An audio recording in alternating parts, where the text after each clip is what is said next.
So ayan, may kalab shoutout sa inyong lahat ng magandang umaga, magandang gabi, magandang hapon. Magandang tanghali kung saan man kayo ngayon, lalo na sa mga Eskonians dyan na walang samang pagsuporta kay Yorme at sa mga taga Maynila, mga Manilenyo, kung saan man po kayo ngayon, mag-ingat po kayo. So eto na nga, meron lang akong gustong reaksyonan nga patungkol nga dito sa sinasabi nila na namumroblema daw ang City Hall ng Maynila kung saan hahanap ng pambayad sa mga inutang ni Yorme noon. Kasi actually si Yorme po talaga, hindi na po natin may tanggi. May mga nautang po siya kasi pinapagawa po niya ng mga pabahay. Isa na po dyan yung pabahay niya, ay yung ginawa niyang Condominium 1, Condominium 2, Binondominium 1, Binondominium 2, pabahay sa Pedro Hill, pabahay sa may San Lazaro, tapos may pabaseco, pabahay sa Baseco. Meron siyang mga pinapatayo mga paaralan. Isa na yan yung Almario Elementary School, yung Science High School, yung Hospital ng Maynila, Hospital ng Santa Ana, lahat. So yun po ay meron pa isa yung Manila Zoo. So utang po talaga yon. Actually hindi pa ako naniniwala na namumroblema yung kasalukuyang administrasyon ngayon kung saan daw hahanap ng pambayad sa inutang ni Yorme. Hindi pa ako naniniwala. Alam niyo kung bakit? Kasi ito po kasing nangyari. Nung nakaraang araw lang, nagkagulo po sa konseho ng Manila City Hall. Nagkagulo po itong si Councilor Joel Villanueva at itong si Philip Lacuna. Pareho po silang councilor. Nagkagulo po sila kasi dahil po dyan sa budget na 25 billion na budget po para sa 2025. Kasi nagreklamo po itong si Councilor Joel Villanueva kung bakit minamadali na aprubahan yung budget na 25 billion sa year 2025 na kung saan dapat sa Oktubre pa. So ngayon nagkairingan itong si Councilor Villanueva at itong si Councilor Lacuna. So ang nangyari nga, sabi nga dito, meron ko ipapanood sa inyong video, kayo na lang po ang bahalang humusga.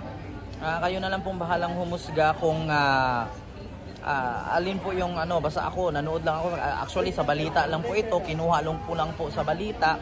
Kaya sinishare ko lang po sa inyo. Kaya hindi po ako naniniwala na napapagod daw, nahihirapan daw si Mayura na maghanap ng pangbayad sa inutang ni Yorme sa kanya mga proyektong pinagawa. Kaya nga daw po hindi nakapagpagawa ng project si Mayura kasi nahihirapan daw hanap ng pambayad na which is yung utang po kasi ni Yorme ay umabot po ng 17 billion. Pero ngayon nagtaka ako kung umabot ng 17 billion, bakit meron palang 25 billion na gustong paaprubahan ni Mayura. So ito po, panoorin niyo po yung video.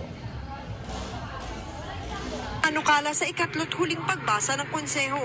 Nag-issue raw ang aming Mayora, Hani Lacuna, ng Certificate of Urgency na dapat maipasa na. Nagtataka naman kami, bakit kailangan maipasa na considering na hindi pa pumapatong yung buwan ng Oktubre.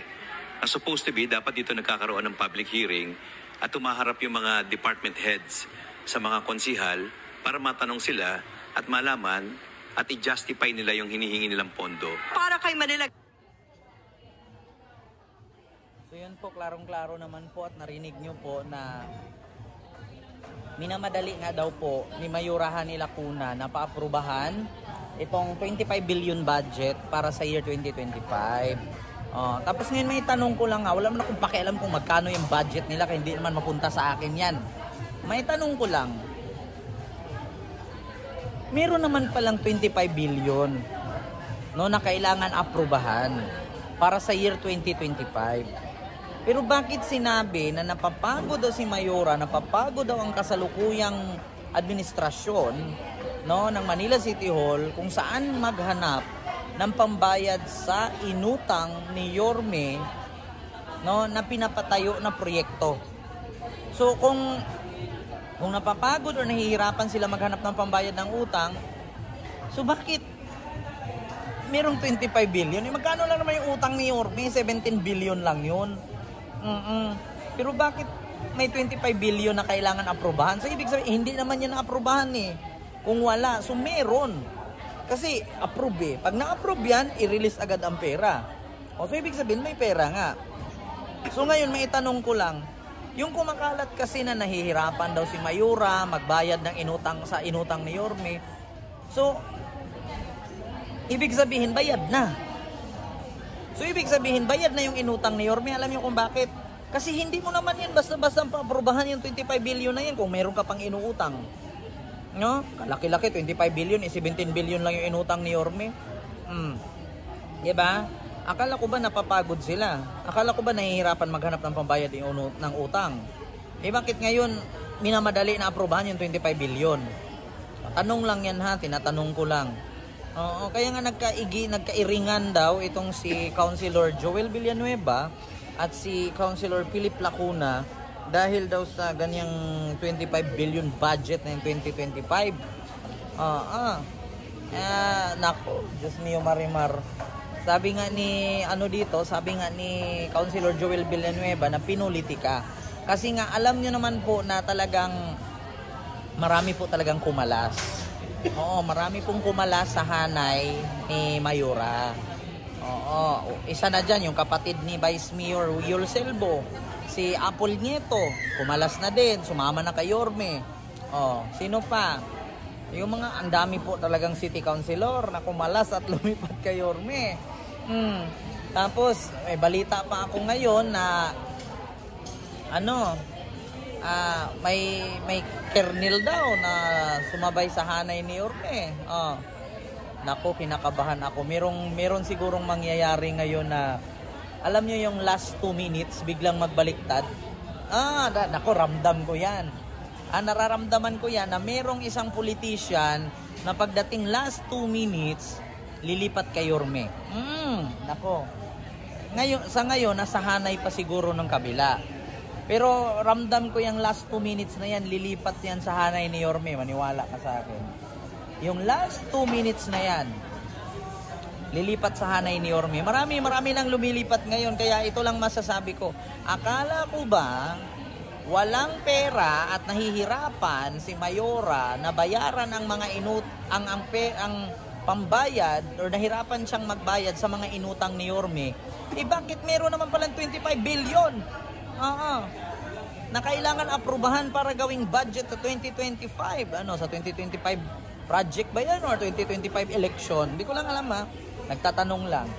Yan bang 25 billion na yan na kailangan pa-aprubahan sa 2025 budget ba? Or project? Or 2025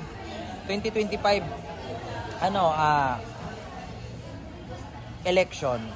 Yun lang tanong ka ha. Hindi po ito paninira. Nagtanong lang. Kung mali man ako, pwede naman kayo magsabi mali yan, hindi ganito, ganyan. Nagtanong lang.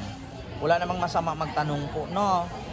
So yun lang. Akala ko ba walang pera? Ba't ngayon may 25 billion, kailangan aprubahan? So ibig sabihin, may pera na. Approve na lang ang kulang. Kaya akala ko ba walang pambayad? Bakit may 25 billion? Hindi naman natin may tanong lang kung hindi nangyari ng kaigirian ni Councilor ni Joel Villanueva at ni Philip Lacuna. So yun lang. Yun lang yung aking reaction video, mga ka-Iskonians, mga taga Manila. So mag-ingat po kayo palagi. Huwag kalimutan mag-like, mag-share, mag-subscribe at i-follow ako sa aking Facebook page, sa aking YouTube channel at sa TikTok. Ayan. So maraming salamat po sa inyong lahat and see you next vlog. God first and thank you so much po. Mag-ingat po kayo mga Iskonians at huwag niyong kalimutan na si Yorme ang bagong magtayo sa matagal sa 3 taong natutulog na bayan. So yun, maraming salamat.